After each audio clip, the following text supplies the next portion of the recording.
Welcome to Act 2 You're On. Join us weekly at our studio roundtable as Rhonda and Kate invite spectacular guests to weigh in on staying vibrant and healthy. Launch your next great act with authenticity and purpose. Summon your courage, superstar, and step into the limelight. So grab a coffee or a martini and let's set the stage for a grand entrance. It's Act 2. You're on.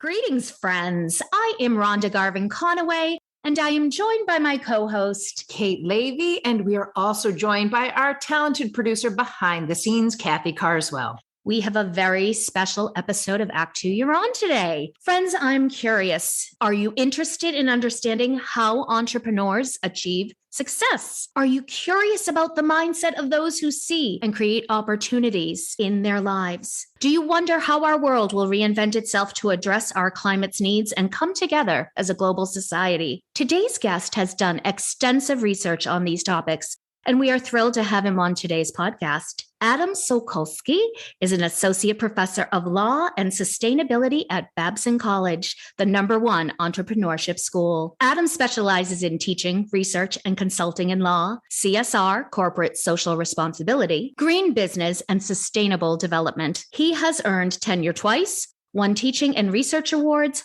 published over 50 times, and was a Fulbright Scholar. In addition, he ran a business and worked as an attorney. His book, Extreme Entrepreneurship, was the #1 bestseller on several lists. Adam, we are thrilled to invite you into the A2YO studio. Welcome. Welcome. Thank you. That was quite an introduction. Thank you. Well, that's a good bio. You didn't make any of that up, so... That's all you. It's a true thing. This is who you are, my friend. I'm holding the book that you wrote, and I'd love us to begin our conversation today by talking about this very book. Now, if you're listening and you think, I'm not an entrepreneur, I am not in business, how might this book pertain to me? I don't want you to rule out this conversation because I personally found this book to be a beautiful glimpse into humanity across the globe through stories, as well as full of entrepreneurial advice, wisdom. So I would love you to take over, Adam, and tell us, how did you come to write this book? Give our audience some of that insight. What was the inspiration? And describe a little bit about what it entailed to put it all together, because not an easy adventure at all. I think it would be most authentic and true and candid and open and helpful to acknowledge that when I entered full-time teaching in a business school in 2005, I realized I actually had not seen enough to feel qualified to talk about business in the world in the modern era. It came out of a realization that I'd only seen reality in Europe and the United States. That's not where, more than 90% of humanity lives. They live in places that are not the United States or Europe. So that began a phase of life where I traveled a lot. And at first, by accident, started observing and meeting people that had great stories that could be brought into the classroom to use as teaching examples. And then I became more and more deliberate about it as time went on. Two things came together. First of all, an accumulation of good stories. And second of all, a realization of a pain point. And that is that I teach law in a business school to people that never signed up to take a law class. They're forced into it. And sometimes they don't want to be there. And so you got to make the topic real. You got to make it relevant to students, sometimes 80% of whom are not even from the United States. They want to know what, you're going to teach us American law when we don't even want to stay here? You have to find the general big themes of my subject area, right? And make it relevant to everybody. You need to come up with some good stories, some stories from all over the world where you see that there are universal challenges, right? Like making an agreement with people. And how do you make that stick? How do you know when you have an enforceable agreement? And what happens when the system of laws maybe doesn't work? What do you fall back on? That's actually a universal challenge, whether you're in Boston or whether you're in Dubai or Bangladesh. Some other themes, how do you protect an idea or exclude others? Or is there any value to even trying to exclude other people from your intellectual property? When do you share? When do you keep your secrets? What kind of an organization do you form? What kind of harms should you consider maybe, negotiating with people to settle if you cause harmful side effects? And then more broadly speaking, I think the stories I noticed worked in the classroom because there were just universal themes of the hero's journey. Somebody who has an impossible challenge in an impossible environment, and they somehow figure out a way to make a new organization change lives around them, create some value, and make their own lives better and make lives better of people around them. That's not to say that every story is a fairy tale. A lot of these stories happen in places that are war zones or were war zones, places where there's extreme poverty, places where there's sustainability crises, right? The environment falling apart, et cetera. But that somehow made the stories even more captivating. When there are existential struggles, life and death struggles, that's what we go to the movies to see. That's where we go for entertainment. So if you can bring a story to the classroom where you can, there's some teachable themes, there's some just universal, awesome human stories.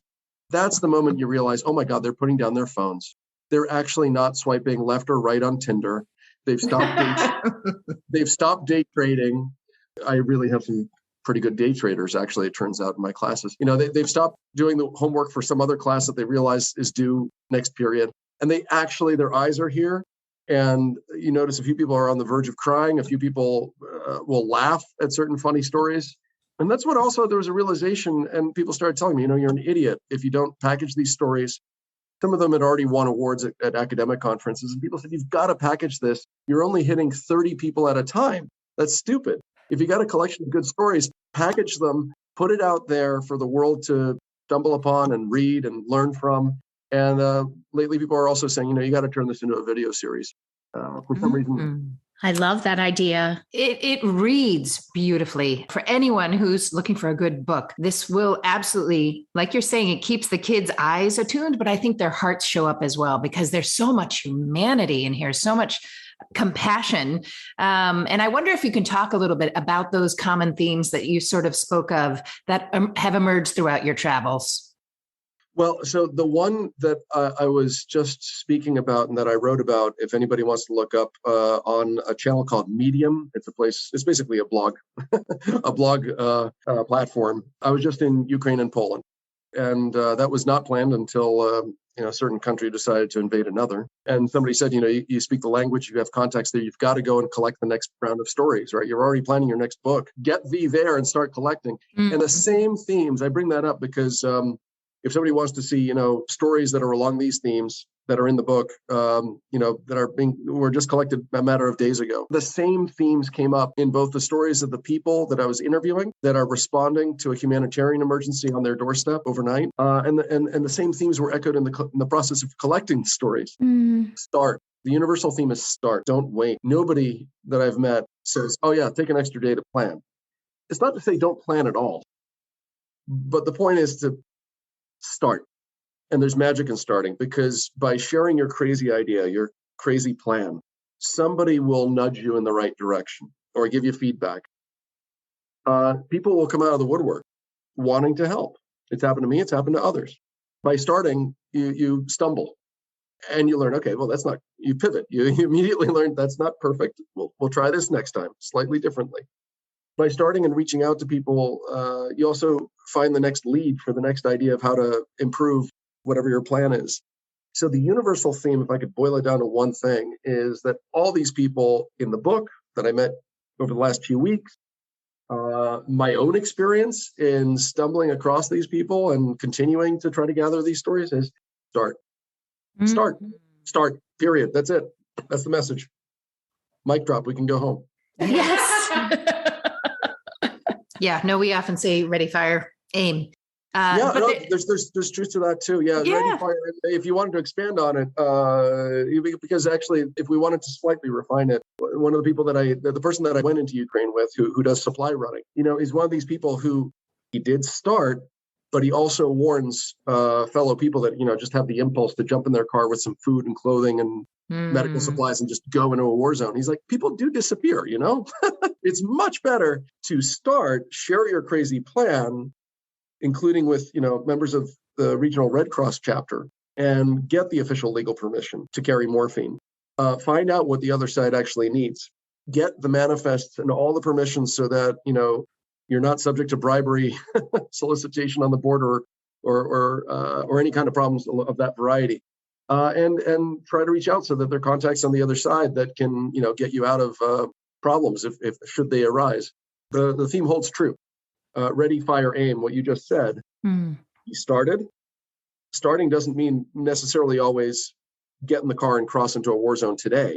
Start means maybe ask and say, I do intend to do this. How do I do it? And that's a form of starting that is short of, quitting your job right now, which some of your listeners apparently are thinking about career changes. It doesn't necessarily mean quit everything now, divorce your family and walk away from your kids and jump into this new life, right?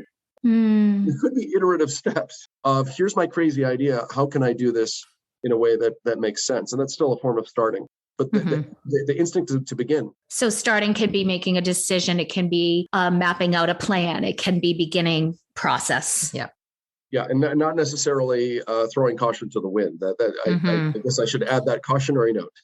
Considering the places that you've been in this book and in your life, you are telling us something that you certainly have experienced, because this is clearly more than wanderlust, right? Have you always had this high tolerance for discomfort or risk, or did your work just kind of compel you to, I don't know, take on these big challenges? Yeah. So yes and no. Woo, you're asking me a really deep question, and I sorry. No, I really should figure it out by now. I honestly don't know how to answer it, because there's a weird dichotomy. Like any other human being, when I see my retirement savings crater like they did earlier this year, I am just like everybody else, and I hate loss. At the same time, have I invested in early stage companies? I've been lucky enough to be able to, and I have. Did I wake up like the night before we went into Ukraine? Did I wake up periodically starting at 2 a.m. thinking, gee, I really like having 10 fingers. Yeah. That really sucks that tomorrow I might not have a vote in whether I get to keep them. There's somebody calling in random bombing of civilian centers gets the only vote on that. That sucks, and I hate it. Your question was, I forget exactly what words you used, but it sounded like I really don't mind risk. No, like everybody else, I don't like the idea of loss. No, I'll share with you that when I have gone to places like the ISIS front in 2016, or when I was just in Ukraine, there's always enough of checking whether the people that I am going with have done their due diligence, and what kind of people are they. I did not just jump in a van with somebody. No, Again, it's like, I think you can find some generalizable lessons for your listeners. Was there an openness to go to these places? Yes.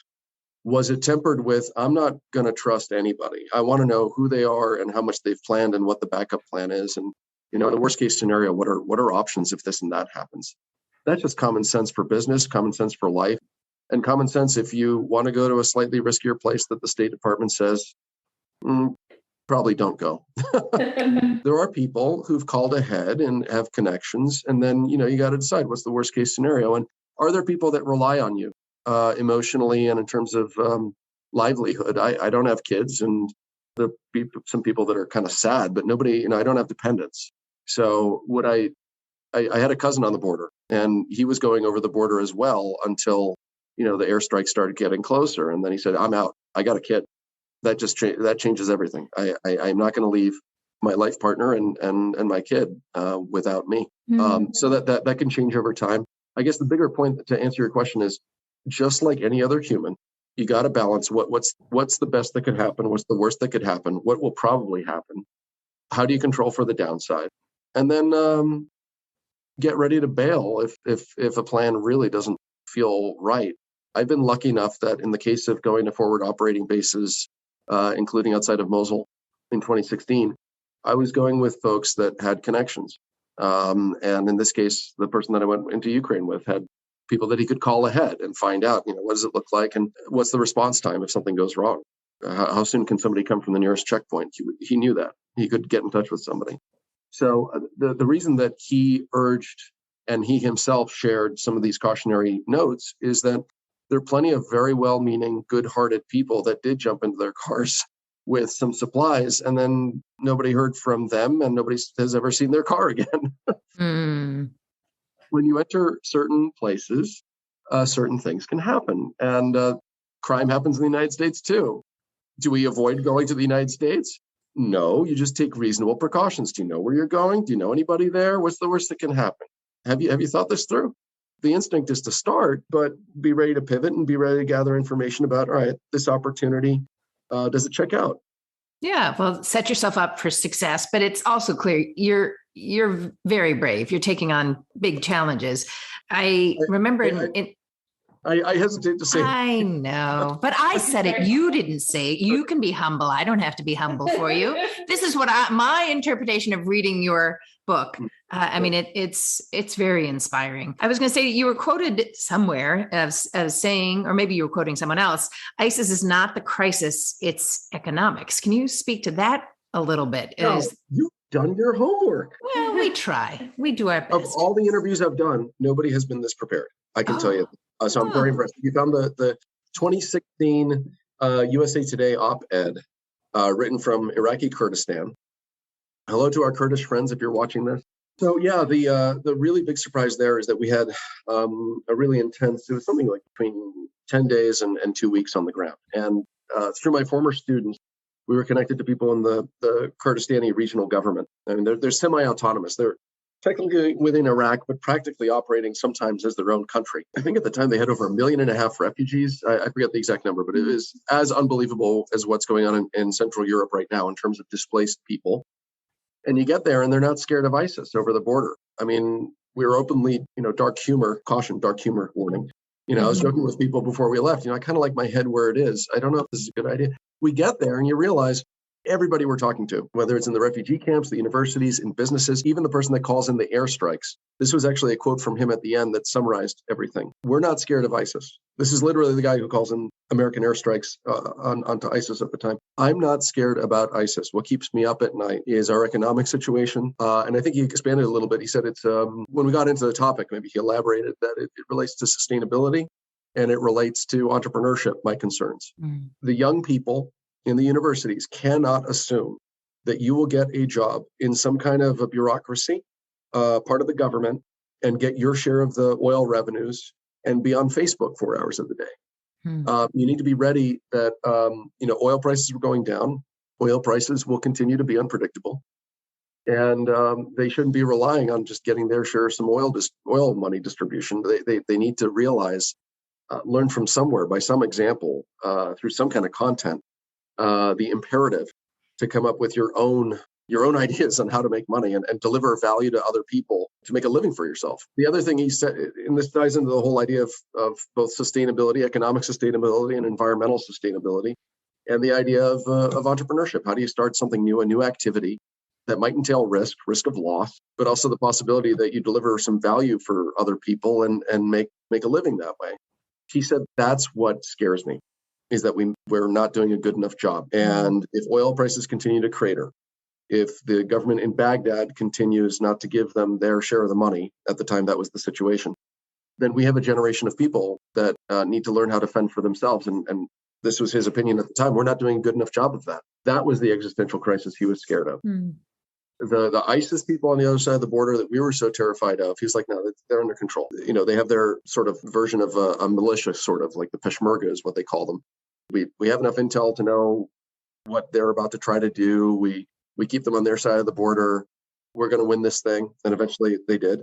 Maybe not everything went the way everybody would like in that region. But the point was, he was more scared not of attacks from ISIS. He was scared of what we're talking about, entrepreneurship, themes of sustainability. How do you keep a system going if it's based on something like oil profits? I think the whole world is learning how risky, how shaky, how undesirable it is to rely on petro oligarchies or any kind of a petro state. I mean, Norway might be the only place that pulled off being a petro state and doesn't have some kind of troubles. I mean, you could argue that there are places in the Middle East that are weaning themselves from an oil-based economy and are doing it wisely, right? The Emirates. But they would all say that that's the imperative, is not to continue to be an oil-based economy, because what do you get? There's something called the oil curse. Anyways, I'll stop there before I get too academic. But that quote, that we're not scared of ISIS, we're scared that we're not prepping the next generation to think about sustainability, to think about entrepreneurship. That was kind of mind-blowing to be this close, as close as I am to this screen right now talking to you, and have the guy who's literally called in airstrikes. He was like the equivalent of a national security advisor, I think. Literally the guy who's paid to obsess about national security and bombs and guns and stuff like that. And when he says, I'm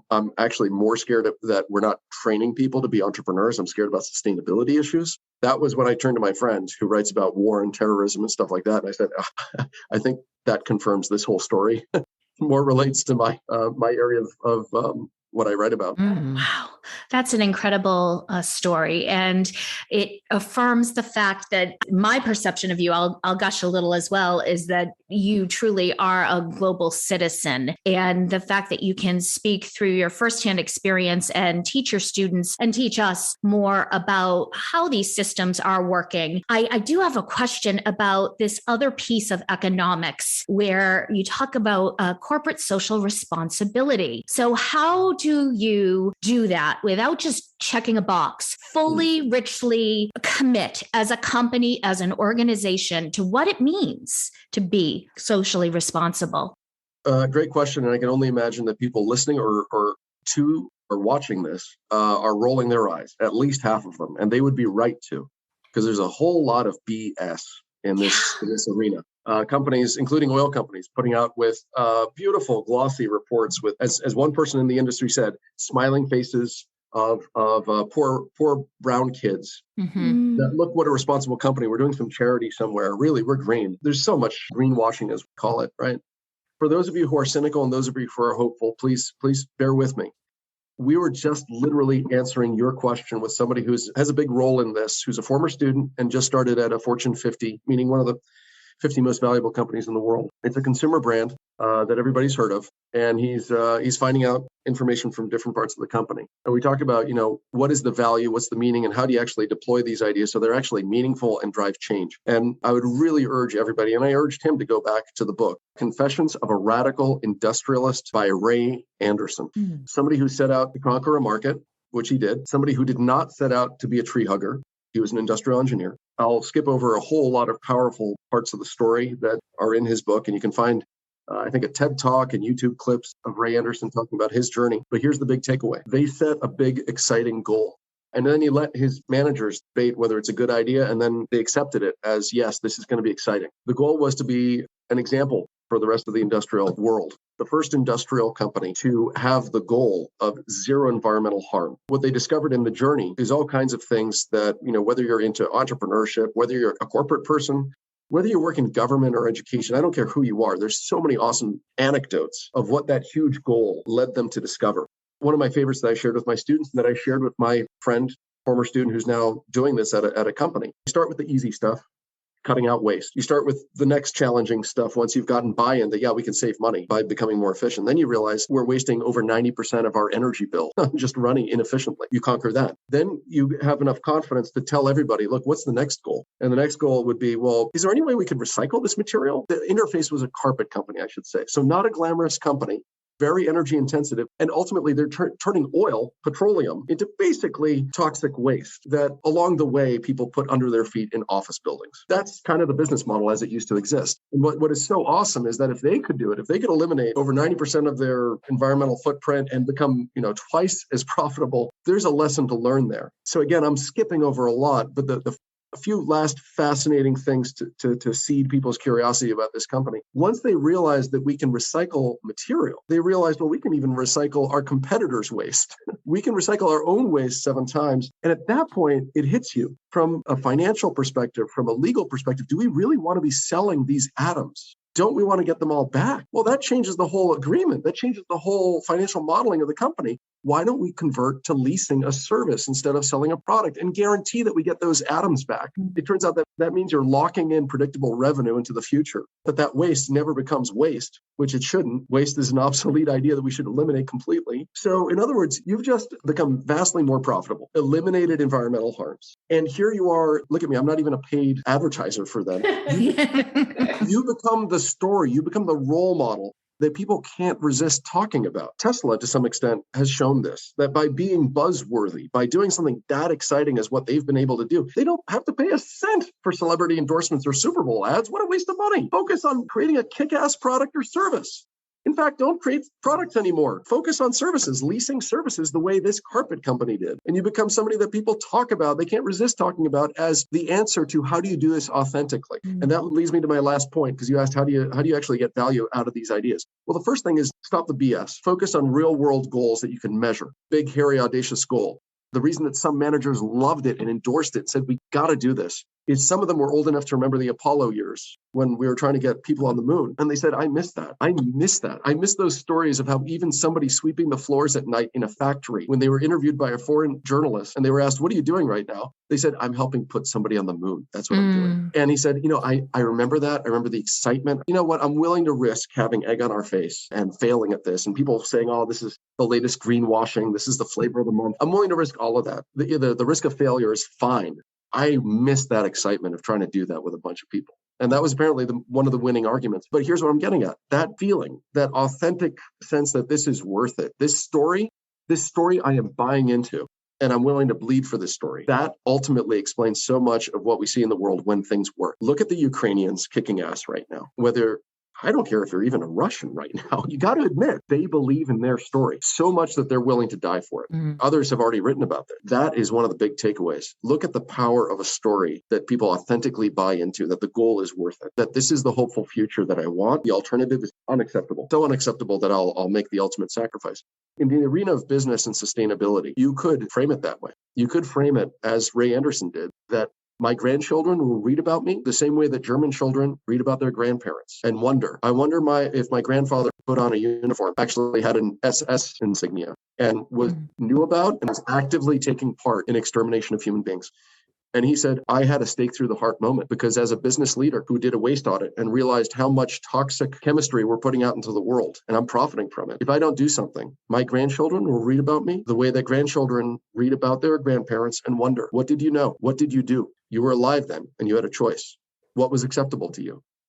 I'll end with this story about this anecdote. Ray has most of these stories in his book, but here's one that I don't remember if it's in the book. I met him twice at speaking events, and I walk up to him, and this is some of the stuff that he shared in person. He said, one of the most remarkable X factors of having a good story, a big goal, a positive goal that people want to work for, and that you can measure your progress towards, and that lead to innovations that actually have awesome impacts. He said that he was approached by somebody that had a PhD in engineering from MIT. And the person said, Ray, do you know why I'm working here at a carpet company in the American South instead of working for Elon Musk trying to put humans on Mars? Because I could be working for a rocket company. I could be working for breakthrough technology that for the first time ever makes an earthbound species multiplanetary. That doesn't happen often. I'm working for a carpet company. Do you want to know why? Yeah, I could put people on another planet, but I really love the mission of making this planet habitable. And we're close to losing that.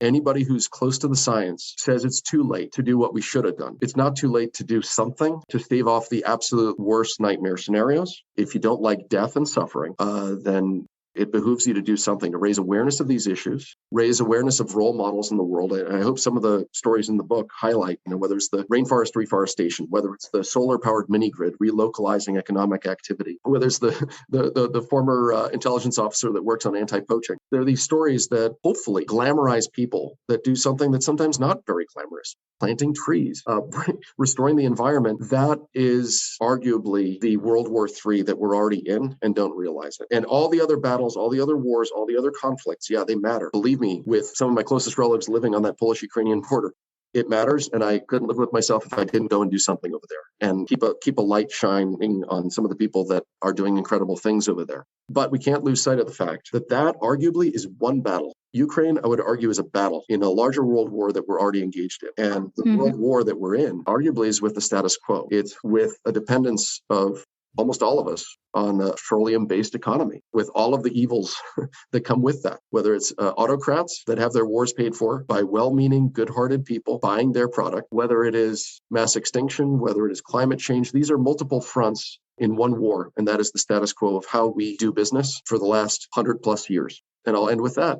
Sorry to go off on a sermon like that, but you asked the question. The question, I think, was how do you authentically get the value out of corporate social responsibility or sustainability? Some of the big takeaways to boil it down to a few sentences is frame your story right and make it authentic and set up measurable milestones towards a big goal. And if it is a good story and you're making progress and you can show that you can deliver progress towards a better reality, that is not just something that helps you sleep better at night. It's the killer business tool. It is the ultimate superpower that we humans have, is storytelling. People will die. We're watching it. They will voluntarily die or risk their lives, at least, for a good story. Your job as a business leader, your job as a human right now, is to find the stories that matter to you, find the stories that check out, because there's plenty of BS stories out there, but find the stories that matter, commit to them, and be ready to pivot on the way.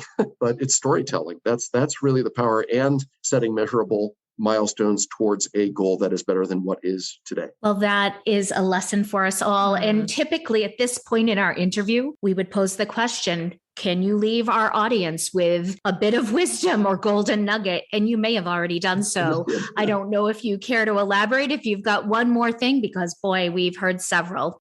Did I already say the whole magic of starting? Did I go through that? Yes, you did. Because it's so fresh on my mind about people that I met in that region over there in Central Europe right now responding to the refugee crisis. None of them are people that delay action, or at least they don't delay asking questions, how do I achieve this outcome? Starting. But I think that there was another big golden nugget there, which is recognize the power of storytelling, recognizing the power of a big goal, like how do I eliminate negative environmental harms of a business? What would that take? What would that entail? I think those are the big nuggets that I wouldn't want to dilute the message away from those. No, I think you said it all. And I'm walking away today feeling a little bit more inspired and knowledgeable about what it can look like from a microcosm to the bigger picture is a corporation. And wow, if we all shift and pivot, we could be unstoppable on this war. Yeah, the funny thing is I'm generally not an optimist. I do plenty of ruminating and indulging in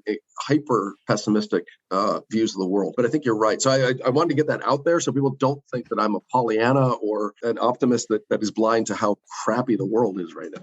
I hear that. And we see it too. We have to acknowledge it. Yeah. But I agree with you. I think that one of the things we're seeing, one of the reasons that everybody I met was actually profoundly optimistic. The people I met in the refugee response effort, it was almost off-putting at the beginning when I showed up at the border and all these people are like smiling and happy. I mean, they were appropriately concerned and sad when their attention on the topic of, do you know what's going on? Have you heard the latest news? Or here come a batch of 45 orphans that are being basically dropped at the doorstep of, a tent right at the border at night. They might be seeing people for the first time in their lives that look and speak the way that they look and speak. What's that like for those kids, right? And what have they just been through? What have they seen? But everybody there, their default state was so much more grounded, centered, calm, happy. And when I asked them, so what do you think? Can humanity last another 10 years the way things are going? Even before this war, I mean, things don't look good for humanity. And they said, no, I'm an optimist. And I said, how can you be an optimist? And they said, look around you. There are people coming together from all over the world, giving, sending, showing up, opening their homes, people that, they're stunned at what their own neighbors are doing, that somebody who is keeping their business running and they have cleared out their workshop and their apartment are putting themselves up in a hotel.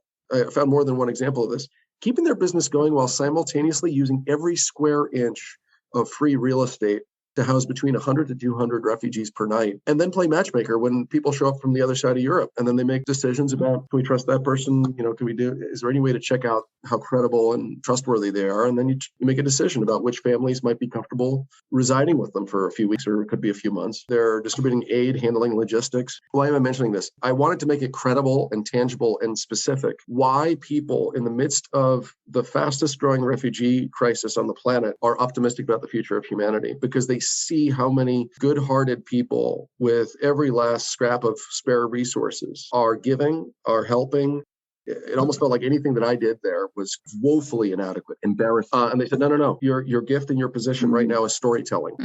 Tell our story, share it. And so I take this from their lips to your listeners and watchers and to you guys, that they are optimistic about the future of humanity because of what they're seeing, because of the behavior that they're witnessing of people coming together. But what is it going to take? I guess they're better people than I am. I can tell you that. But what I see them doing is keeping your eyes on, what do I have? What needs to be done? How do I match those two things? If we wanted to get academic about it, I could. That there's a whole line of research that confirms that actually good entrepreneurs start with, what do I have? What do I have? And then what do I do? There's a balance there of what are the exigencies of the moment and what do I have to give? Some of these people, it's, I have real estate and I'm within a few hundred kilometers of the border. I need to be a way station that matches people with their onward destination. For me, it was, damn. And they told me, no, you're a storyteller. I'm going to tell you my story. You pass it on. Well, thank you for that. These are people who are deeply in the now and in the moment and living with purpose-driven lives. I do understand the pessimism, but boy, I find your writing really optimistic and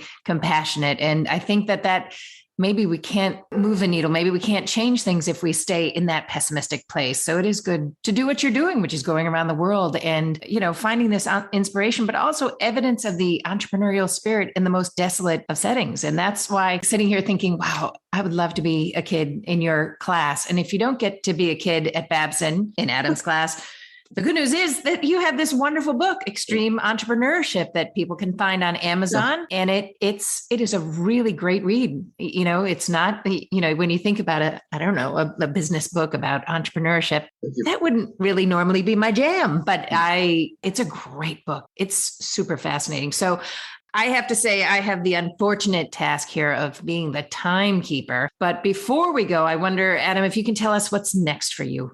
I'm glad you asked. So I got a sabbatical approved. One of the nice things about academia is that you can take the option of taking a drastic pay cut, but taking some time away from campus duties. A bit over a year, actually, of time where I'm not tied down to showing up in person for anything. And the plan is, up until the invasion of Ukraine, the plan was to try to get to as many of the remaining countries in the world as I could and gather more stories for volume 2. And also work on a video series. People have been telling me for 3 years. I first scoffed at them. I said, it's ridiculous about Anthony Bourdain. Even in my most vain moments, I don't have quite those kinds of delusions of grandeur. And no, I do. No, more seriously, my students have said that some of the videos that I shot in Ukraine and on the Polish-Ukrainian border, that they would be great for TikTok. So at least there's 19-second formats.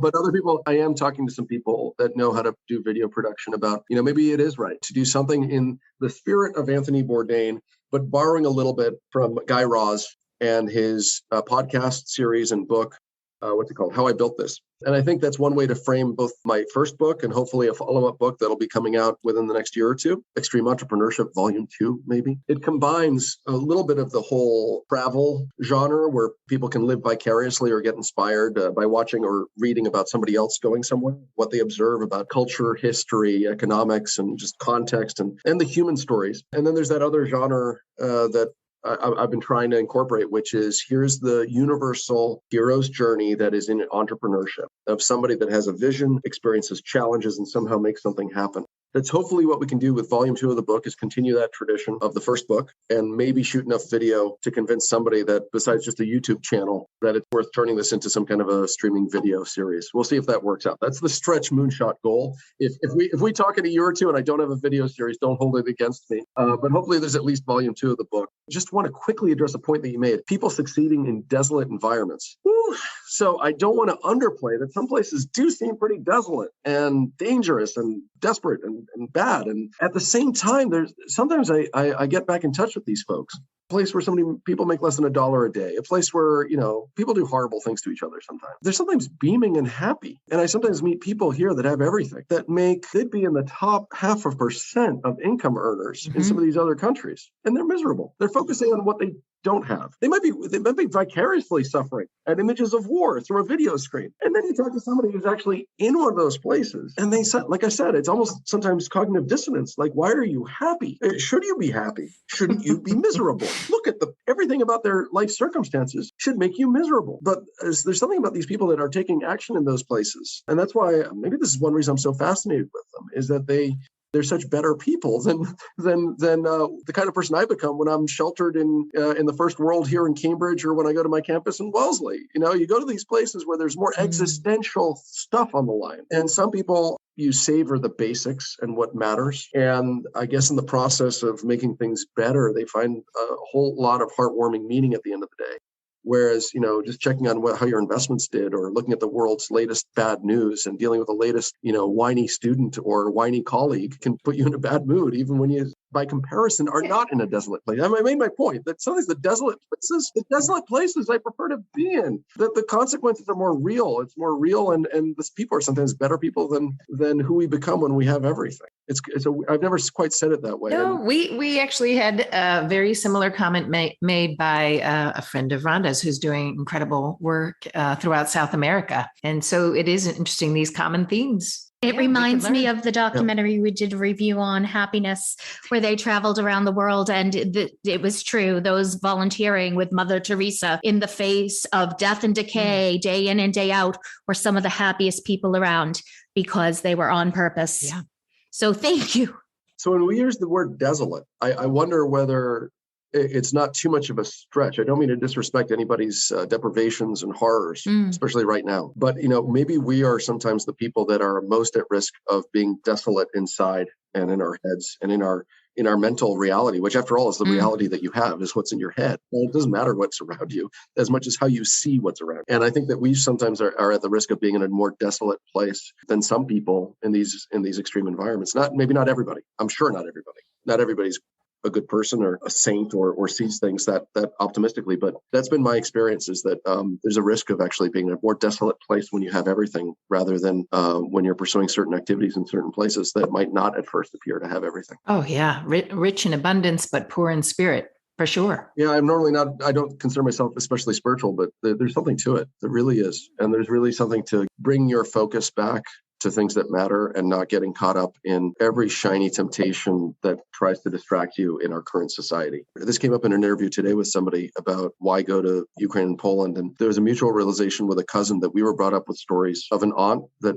took out a German tank with a Molotov cocktail, and an uncle that volunteered at the age of 15 to fight and then survived 2 death camps and a death march. I'm going to cut out all the other details to say this. Their example, and the fact that everybody else was wiped out in parts of those families, but those 2 survivors and what they did, on some level, I think influences what we focus on, the goals that we set, and we pale by comparison. We're nowhere near that level of sacrifice or that level of existential risk and existential consequence of what you're doing. But in our own small way, it's got to echo in the back of our heads. Like, we both looked at each other because coincidentally, we're on the same border near each other, these 2 cousins that share these common ancestors. And at some point that evening, we looked at each other the first evening and said, are you thinking about your aunt right now? How much was that on your mind when you came here? And I share that because I want to give credit to people, both in the past and the present, that set those examples, and to maybe say it out loud to remind ourselves. There's a line in Gladiator, what we do now echoes in eternity. It's a pretty awesome line. And it's something else that your listeners, if you're pondering your next steps in life, it sometimes does pay to think about, all right, when I'm on my deathbed or when I'm already gone, what do I want people to say about me, whether they were related to me or not related to me? People do tell stories. And do I want to be remembered for petty stuff and dumb mistakes and being, we've all been silly at times? Or do we want to be remembered for doing good? It's actually never been on my mind when I do things, but it might help some people process life decisions. Will this matter in 30 years? And would I want descendants? Would they ask, what were you doing? And would I be able to justify this? Thank you, Adam, because I think this conversation mattered. We appreciate your time and your insights, and the stories have been told and heard. So I personally walked away a little bit better. Thank you. Thank you. And I know that folks listening are going to want to hear more about you. So again, you can find Adam's books on Amazon, or you can get LinkedIn. You can link in with Adam. This helps to me when I'm listening to books or podcasts to hear somebody spell a last name so that they know who to look up. So my last name is really easy to remember. It's basically an English word, sulk, like I'm sad, my puppy just died. Ow, like ouch, or like James Brown, ow, right? Or and then so that's an English word. And then three, there's a third English word, ski, as in downhill, like my jokes. Or as somebody pointed out last week, you really ought to reverse the order. Skiing, that's the last part of your last name. You could have an accident and say ow, and then you're sulking. So so one more time, in case anybody was trying to look me up, and I Sulkowski. So sulk, ow, ski. And the book is Extreme Entrepreneurship.